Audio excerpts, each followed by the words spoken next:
a blank master sowing list. That only means one thing: it's the start of a new season.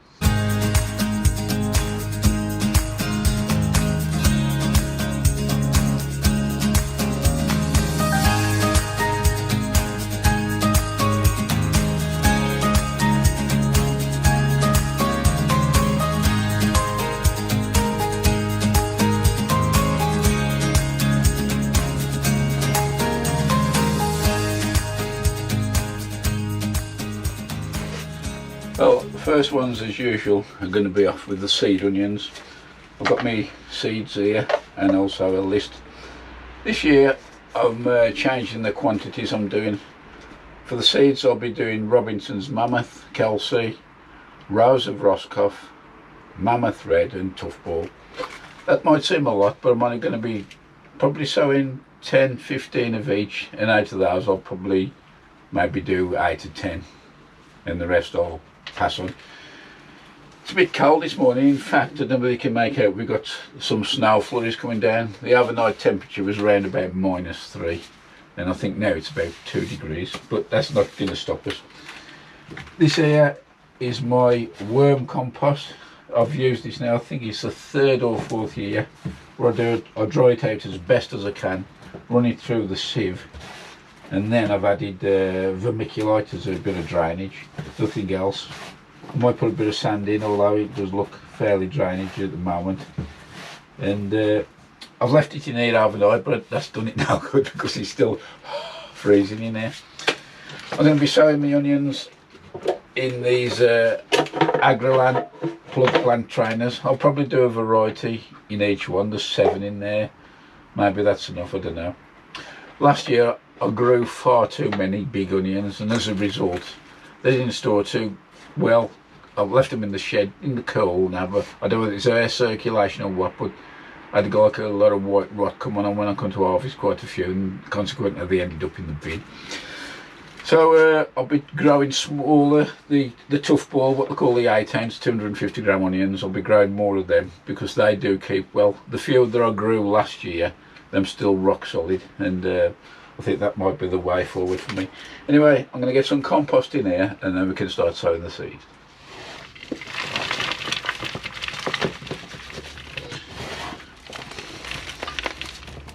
As I said earlier, this is my worm compost, which has been dried as best as I can and sieved. It does take a good while to dry out, but regarding the success of germination, I'm over the moon with it. So it's done me good for a few years, and to be honest, I don't think I'll be using seed and cutting compost again as long as I've got enough supplies of this.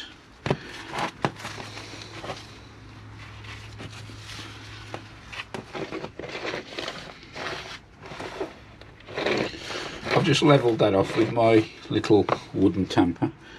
There's no compression in there at all, so the soil's fairly open. What I like to do is put a little depression in each one, and the sharp is ideal for this. And all that does is guide the seed towards the centre of the pod, because I don't want it growing at the side so it's lopsided. So these will be in here for definitely up to the crook stage before I pot them on. And I can always give them a bit of very diluted liquid feed if I feel them flagging a little bit. That's the compost in the holes made on the top.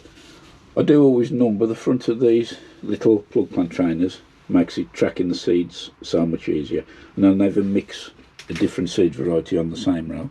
So I've got 7 rows there, 7 in a row, total of 49.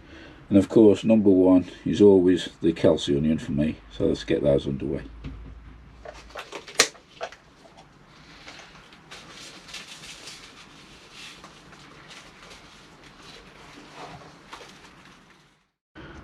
This is probably the last year of sowing this supply for me. This was kindly donated a few years ago now by Pete Edwards, and they've produced some decent plants.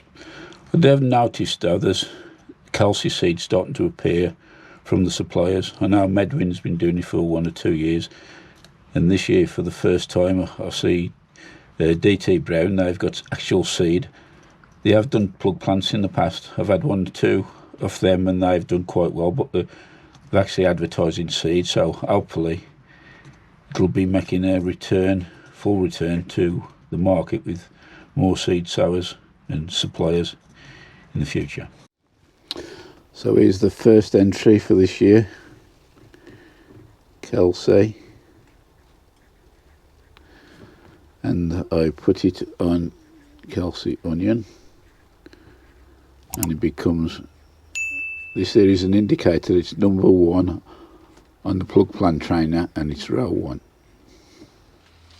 I'm going to carry on sowing the onions now, but before I do, I'll just mention this variety here. I did say what I was saying earlier on, but this one's called Rose of Roscoff. I think it's also known as Pink Caravel or something. I first came across this variety, it's been 2 or 3 years ago, and it was grown by Mike Hurdis, and he had a fantastic crop. Now, there is companies that sell sets, but when I was looking for them, there's none in stock. However, I came across these. This was at the Malvern Autumn Fair, and it was on Robinson's stand. They actually sell the seed. So I've picked myself up a packet, and I'm going to see how they go this year. So that's all the large onions sound for me for this year now. I've still got to say the smaller Toughball to do, but I'll be sowing those into a 3-inch pot, and I'll prick them out a bit later on. If you saw the last video, you'll see that I've set the Vitapods up in this greenhouse, but these will be going actually into the house. I have got a small Vitapod, 1/2 the size of these in here, and the heater won't be working so hard trying to keep them up to temperature, because it was -3 here last night.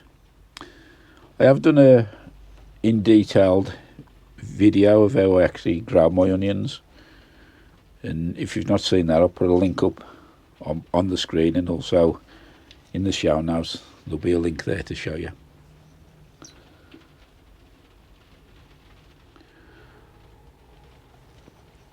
I know it's a new year and everybody's chomping at the bit to get going, but really you do need bottom heat and supplementary lighting, because the light levels are still poor. It's still getting dark around 4 o'clock. So if you can manage that, just hang fire a bit, they'll soon catch up.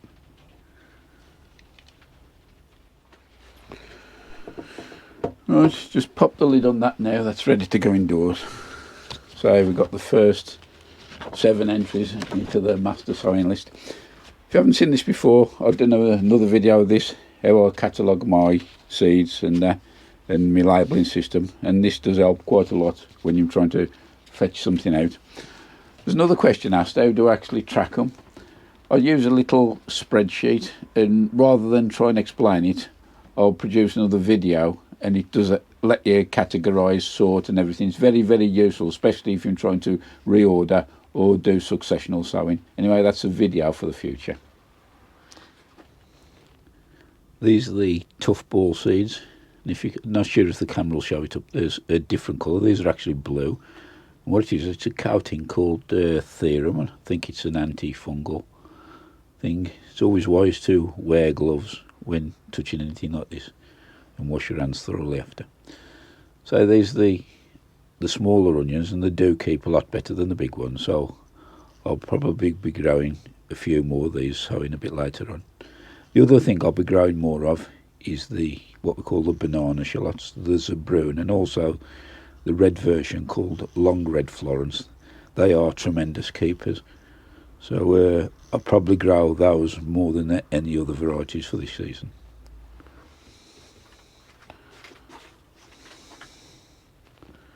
Just give this a covering with vermiculite, and it'll go into the propagator alongside the plug plant trainers. Another plant that leads a fairly long growing season are the capsicums and the chilies. Last year I changed my diet quite a lot, and as a result I ate an enormous amount of the bell peppers. So this year I've gone quite a lot of California Wonder. I'll be sowing them in these 3-inch pots, put about a dozen seeds in each, and I'll prick them out a bit later on. But alongside them I'll be sowing the pepper basket of fire. I'll be putting a few of those in a hanging basket, and also the oxhorn, I think they call them. This one there is called long slim. So let's get them in. in the past with peppers and chilies I've had better germination by upping the temperature slightly. Now these will be going into the Vitapod in the house, and I've got the onions in there which we sowed a little bit earlier. Normally I germinate my onions around about 15, but because these are in, I'm going to be popping it up to, I think, 18, and I think they should hopefully benefit from a bit of extra, the onions will. Anyway, pop these in here, give them a covering with vermiculite.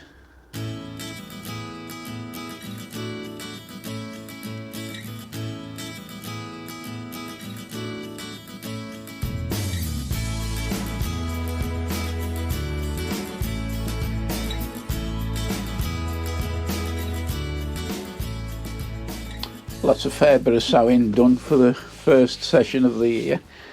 The other things I want to get going is probably my leeks, but I've just had a look in my seed box. I've got no stock, so I need to go pop out and go and get some of them. And the other thing, I'll probably start a few little lettuce, not too many, just something to get me going that I can start putting in the veggie pod. Anyway, that's about it for this one. Many thanks for watching. As I say, early in the year yet, so don't get carried away. Start sowing seeds if you can't support them with the heat and light. Until next time, thanks very much, all the best, and bye for now.